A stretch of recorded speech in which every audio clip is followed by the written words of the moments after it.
कि इस YouTube channel में आप सभी का स्वागत है। आज आधुनिक भारत के इतिहास अध्याय 10 भाग 2 के अंतर्गत हम साम्राज्यवादी डलहौजी के कार्यों की समीक्षा करेंगे। जैसा कि आपको पता है, जनवरी 1848 ईस्वी में गवर्नर जनरल के रूप में लॉर्ड डलहौजी भारत आया और उसने साम्राज्यवादी नीति का पूर्णतया पालन किया। उसने न केवल युद्धों के द्वारा ब्रिटिश राज्य की सीमा का विस्तार किया, बल्कि अपनी साम्राज्यवादी नीति के अंतर्गत देशी राज्यों को किसी न किसी बहाने से, किसी न किसी नीति के अंतर्गत देशी राज्यों को अपने साम्राज्य में मिलाने का कार्य किया।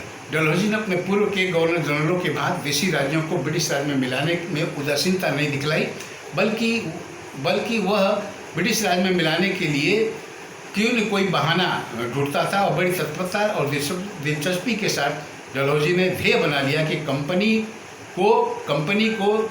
को प्रदेशों को प्राप्त करने के लिए कोई भी अवसर खोना नहीं चाहिए। इसको देखते हुए इतिहासकार इंस ने लिखा है कि उसके पूर्व अधिकारियों ने साधारणतया इस सिद्धांत के आधार पर कार्य किया था कि जहां तक संभव हो राज्य विस्तार से बचा जाए, जबकि डलहौजी ने इस सिद्धांत पर कार्य किया कि यदि कोई भी अवसर, कोई भी आधार मिल जाए तो राज्य विस्तार किया जाए। इस तरह साम्राज्य विस्तार के इस साम्राज्यवादी नीति के अंतर्गत हम देखते हैं कि डलहौजी ने क्या कार्य किया। पहला, युद्ध के द्वारा साम्राज्य विस्तार।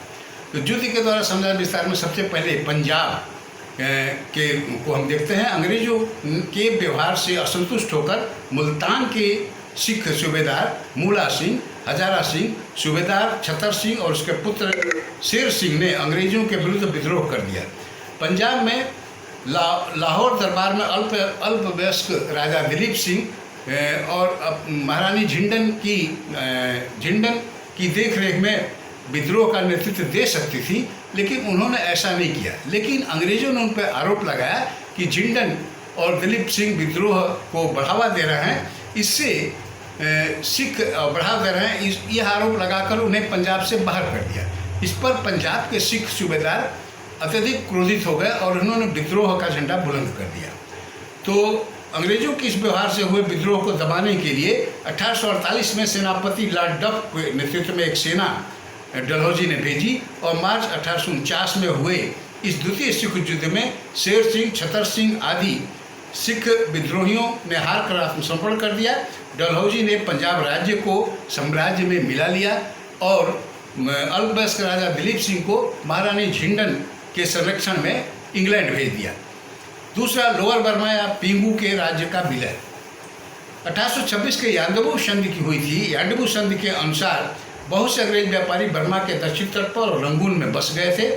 ये लोग बराबर रंगून के गवर्नर पर दुर्व्यवहार की शिकायत का आरोप लगाते रहे। सेफर्ड और लुइस नामक अंग्रेज कप्तानों के हत्या के अपराध में बर्मा सरकार ने अपने कानून के अंतर्गत भारी जुर्माना लगाया। इन कप्तानों ने डलहौजी से शिकायत की तो डलहौजी तो बहाना खोज ही रहा था, उसे बहाना मिल गया और उसने घोषणा की कि बर्मा की सरकार ने यांडबू की संधि को तोड़ी है। उसने लैम्बर्ट नामक अंग्रेज अफसर को 3 युद्धपोतों के साथ जुर्माना क्षतिपूर्ति वसूलने के लिए भेजा। लैम्बर्ट ने बर्मा सरकार के एक युद्धपोत को पकड़ लिया और द्वितीय बर्मा युद्ध आरंभ हो गया। बर्मा सरकार हार गई। डलहौजी ने पूर्वी समुद्रों में अमेरिका और फ्रांस की बढ़ती हुई शक्ति के कारण पहले ही निश्चय कर लिया था कि लोअर बर्मा को अपने साम्राज्य में मिलाने के मौका मिलेगा तो विलय कर लेगा। इस तरह 20 दिसंबर 1852 ईस्वी को एक घोषणा के द्वारा लोअर बर्मा को कंपनी साम्राज्य में मिला लिया गया। तीसरा, सिक्किम जो नेपाल और भूटान राज्यों के बीच स्थित एक छोटा सा राज्य था, उसके राजा पे दोष लगाया गया कि उसने अंग्रेज डॉक्टरों के साथ दुर्व्यवहार किया है और 1850 ईस्वी में सिक्किम के कुछ दूरवर्ती प्रदेश, जिसमें दार्जिलिंग भी सम्मिलित था, भारत राज्य में या भारत साम्राज्य में मिला लिया। अब दूसरा खंड देखें, राज्य अपहरण के द्वारा साम्राज्य विस्तार। डलहौजी ने कुछ राज्यों के युद्ध द्वारा न जीतकर अन्य तरीकों से साम्राज्य में मिला लिया। राज्य अपहरण के इस तरीके को गोद निषेध नीति, कुशासन का आरोप लगाकर राज्य हड़पने की नीति तथा उपाधियों और पेंशन को समाप्त करके राज्यों को ब्रिटिश साम्राज्य में विलय कर लेने की नीति का सहारा लिया है। संक्षेप में इस अपहरण की नीति के अंतर्गत देशी राज्यों को निम्नलिखित प्रकार से ब्रिटिश राज्य में मिलाया गया। पहला, गोद निषेध अथवा व्यक्तिगत या डॉक्ट्राइन लैप्स नीति का सिद्धांत। भारत में प्रत्येक हिंदू राजा को परंपरा और धर्म के अनुसार यह अधिकार था कि उनके अगर कोई पुत्र न हो तो वह दत्तक पुत्र ले सकता है या किसी भी लड़के को गोद ले सकता है और यह उसका उत्तराधिकारी स्वीकार किया जाता है, जिससे उसने पिता की भांति उसके प्रत्येक सामाजिक, धार्मिक और राजनीतिक अधिकार प्राप्त होते हैं और उसे उत्तरदायित्व भी मिलता है। उसे प्रत्येक प्रकार से गोद लेने वाले पिता की संतान समझा जाता है। लेकिन अंग्रेजों ने प्रारंभ में ही इस अधिकार को पूर्ण रूप से स्वीकार नहीं किया। 1831 ईस्वी में बम्बई की अंग्रेज सरकार ने दावा किया कि परिस्थितियों के अनुसार अंग्रेजों को भारतीय नरेशों को बच्चा गोद लेने की प्रथा को स्वीकृत या अस्वीकृत करने का अधिकार है, लेकिन किन परिस्थितियों में स्वीकृत और किन परिस्थितियों में अस्वीकृत किया जाएगा यह उन्होंने स्पष्ट नहीं किया। 1834 ईस्वी में कोर्ट ऑफ डायरेक्टर्स ने भी यह कहा था कि पुत्र के न होने पर दत्तक पुत्र लेने का अधिकार हमारी ओर से एक कृपा है और एक विशेष अनुकंपा द्वारा स्वीकृत है जो अपवाद के रूप में होनी चाहिए। इस तरह साम्राज्यवादी डलहौजी ने इस गोद निषेध नीति का उपयोग अपने साम्राज्य विस्तार के लिए करने का निश्चय किया। उसने भारतीय राज्यों की 3 श्रेणियां बनाई। प्रथम श्रेणी में वे राज्य जो प्रत्यक्ष रूप से अंग्रेजों द्वारा स्थापित किए गए थे। द्वितीय श्रेणी में वे राज्य रखे गए जो अंग्रेजों के अधीन थे। तृतीय श्रेणी में वे राज्य थे जो स्वतंत्र थे। उपरोक्त ढंग के राज्यों को श्रेणीबद्ध करने के बाद गोद निषेध के अंतर्गत डलहौजी ने एक सिद्धांत बनाया कि प्रथम श्रेणी के नरेशों को गोद लेने का अधिकार नहीं है। द्वितीय श्रेणी के नरेश गोद ले सकते हैं, लेकिन उसके लिए अंग्रेजों की पूर्व अनुमति लेनी पड़ेगी। तृतीय श्रेणी के राज्य गोद लेने के लिए स्वतंत्र थे। इस तरह पी रॉबर्ट्स लिखते हैं कि इस नीति के आविष्कारक डलहौजी नहीं था, बल्कि सिद्धांत के रूप में यह नीति 1834 से ही मान्यता प्राप्त कर चुकी थी।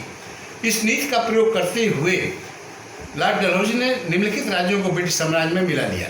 पहला, सतारा। 1848 ईस्वी में सतारा का शासक बिना कोई वंशज छोड़े संसार से विदा हो गया।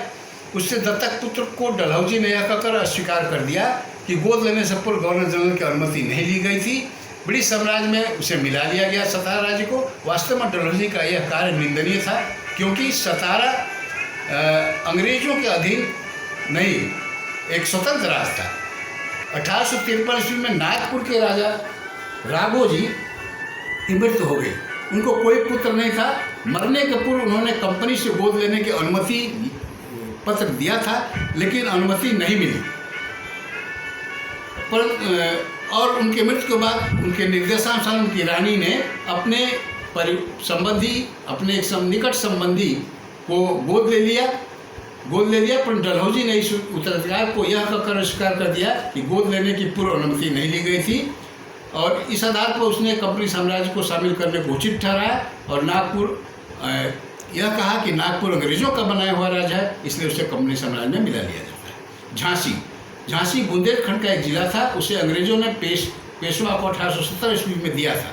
1853 ईस्वी में झांसी के राजा गंगाधर राव की मृत्यु हो गई। मरने के पूर्व ही उन्होंने हिंदू शास्त्र के अनुसार दामोदर राव नामक एक बच्चे को गोद ले लिया था, परंतु कंपनी सरकार ने उत्तराधिकार की स्वीकृति नहीं दी।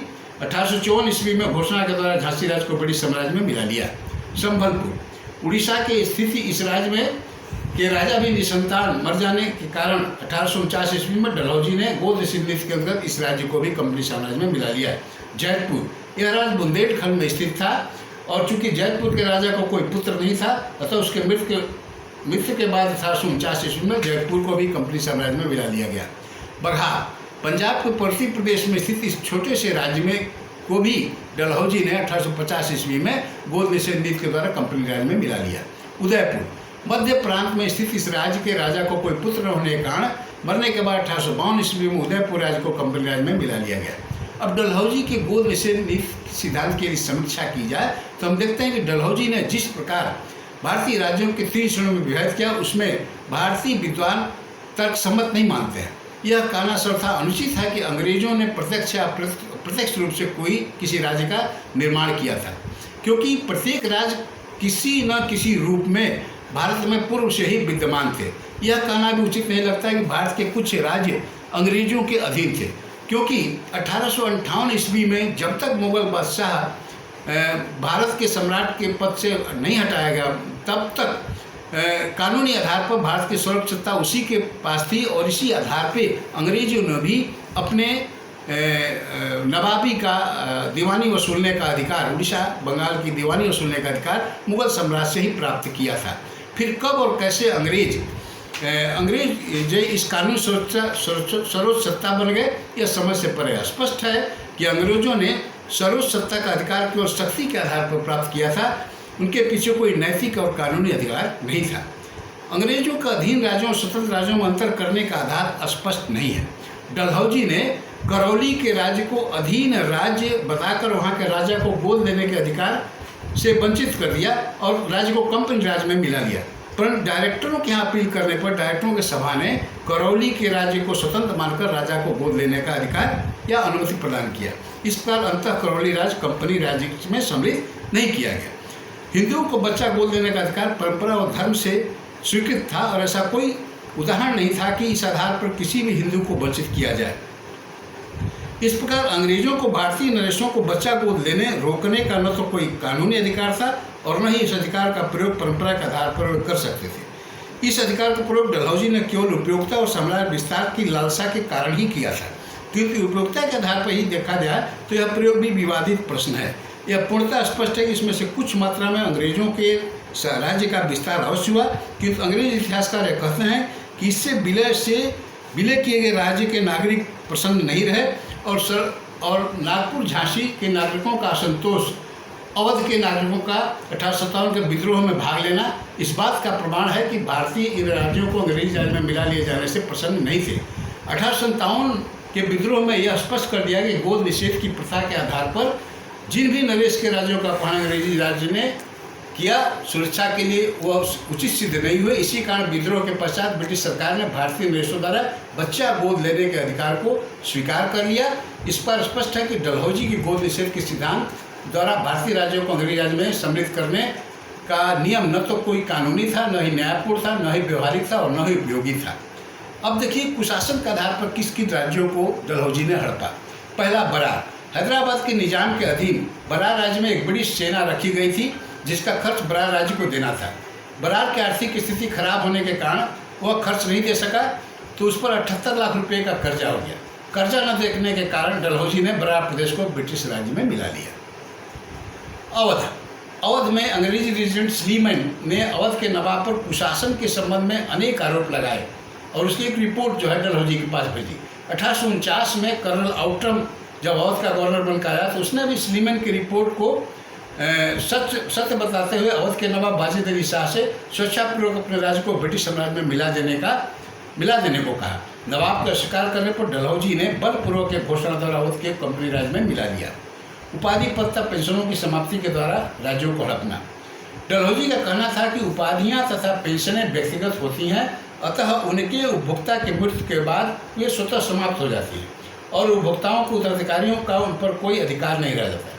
इस नियम का कर डलहौजी ने पेशवा बाजीराव के मरने के बाद उसके दत्तक पुत्र नाना साहब के पूर्व में दी गई 8 लाख रुपए की पेंशन स्वीकृत नहीं की। कर्नाटक का नवाब नाममात्र का नवाब था और उसके निसंतान मरने के बाद डलहौजी ने नवाब का पद ही समाप्त कर दिया और कर्नाटक को अंग्रेजी राज्य में मिला लिया। तंजौर के शासक भी पेंशन भुगता बिना राज्य के राजा थे, उनको कोई पुत्र नहीं था। मरने के बाद डलहौजी ने तंजौर के शासक का पद समाप्त करके अंग्रेजी राज्य में मिला लिया। तो इस तरह हम देखते हैं कि डलहौजी ने अनेक कारणों से कंपनी के साम्राज्य का विस्तार किया और इसके द्वारा अपने साम्राज्यवादी इच्छा को प्रकट किया। अब इस अध्याय में कुछ छोटे प्रश्न बनते हैं, उनको भी हम देख लें। जैसे पहला छोटा प्रश्न बनता है, द्वितीय सिख युद्ध कब हुआ था? इसका उत्तर है 1849 मार्च में द्वितीय सिख युद्ध हुआ था। द्वितीय सिख युद्ध का क्या परिणाम रहा? इसका उत्तर है सिख राज्य कंपनी साम्राज्य में मिला लिया गया। राजा दिलीप सिंह को पेंशन देकर के रानी झिंडन के संरक्षण में इंग्लैंड भेज दिया गया। तीसरा प्रश्न है, यांडबू की संधि कब हुई थी? इसका उत्तर है 1826 ईस्वी में यांडबू की संधि हुई थी। चौथा प्रश्न है, लोअर बर्मा को कंपनी साम्राज्य में कब मिला लिया गया? इसका उत्तर है 20 सितंबर 1852 को लोअर बर्मा को कंपनी साम्राज्य में मिला लिया गया। पांचवा है, गोद निषेध नीति का गोद निषेध नीति किसने चलाई? तो इसका उत्तर है लॉर्ड डलहौजी ने गोद निषेध नीति चलाई। छठा प्रश्न है डलहौजी ने भारतीय राज्यों की कितने श्रेणियों में विभाजित किया? तो इसका उत्तर है कि डलहौजी ने भारतीय राज्यों को 3 श्रेणियों में विभाजित किया।